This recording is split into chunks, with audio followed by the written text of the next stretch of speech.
I felt horrible for your character.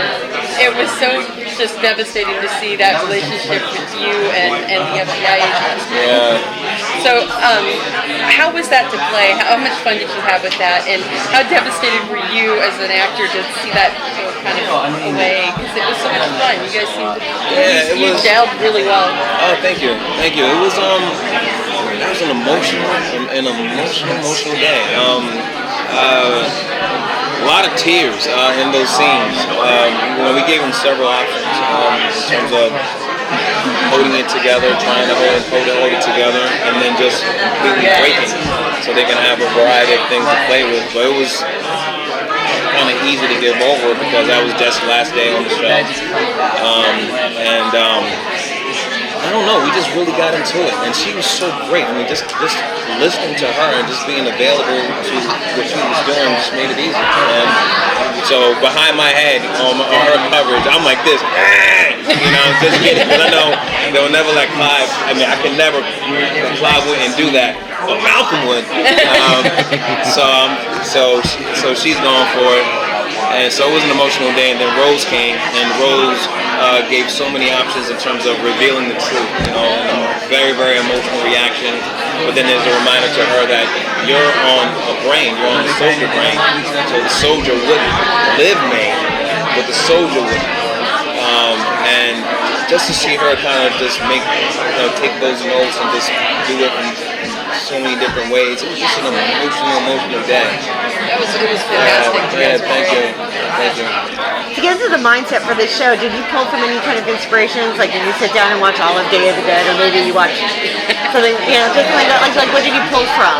Well, I watched all of the Veronica Mars. I watched all of Veronica Mars Party Down.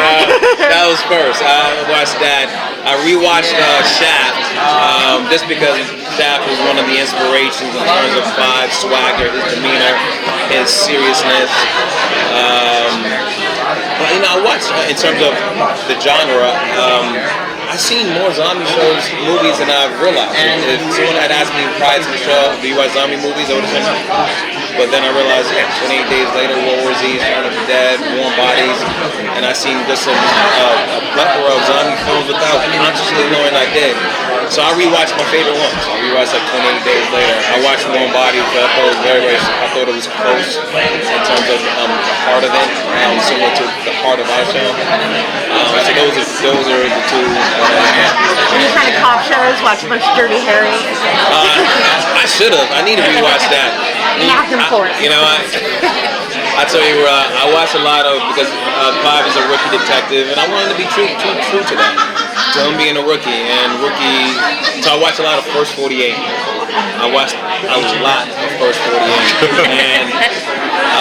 and it's real, So you got a lot of rookie detectives, and you get to see the things, the mistakes that they make along the way, and how they grow into a season 2 or season 3. And so I wanted to take those elements, even in terms of speaking and handling dialogue and procedural things. I wanted to do it like a rookie. It's very, very different from somebody speaking a certain language their first year on the job versus their third year on the job. And so that's what we play with. So I want to say to that. So a lot of First 48 on A&E. Clive is he's so straight-laced, so you would think that something like, her revelation she's a zombie would really throw you, but it seems like there have been seeds, like you've kind of suspected something's not quite right all along, like there have been mentions. Is that on purpose? Like, do you think it will make it easier for him to accept her and that she's a zombie, because you kind of had this inkling in the back of your mind that things weren't quite adding up with her, or? I think even with her stabbing herself in the heart and all that, I don't even think he can process that to being a zombie. He just knows something. It's something he doesn't really understand. It's something supernatural. He doesn't know quite what to call it. I think they really became zombies is when at the Max Rager, the party, and when he saw those guards get attacked. And I think that look on his face is like, are you kidding me? Like, what is this? And so I think that's when it really, really hit him. I think it was just more of a shock, and him wanting to be understanding, but he also feeling like this is true. Something I just saw Liv stab herself in the heart. I can't explain that, but she did, and yeah. So I think it took a while. I mean, obviously they just cut to the scene of Major being released, but I think there was a process in between of him battling it. Is there more in this season of coming to terms with this or talking to Liv about it? I think that's going to be a major thread in this season. I think so. I read the first episode, and there is the first episode is literally a few minutes after the whole Max Rager blow up, zombie apocalypse, pseudo apocalypse.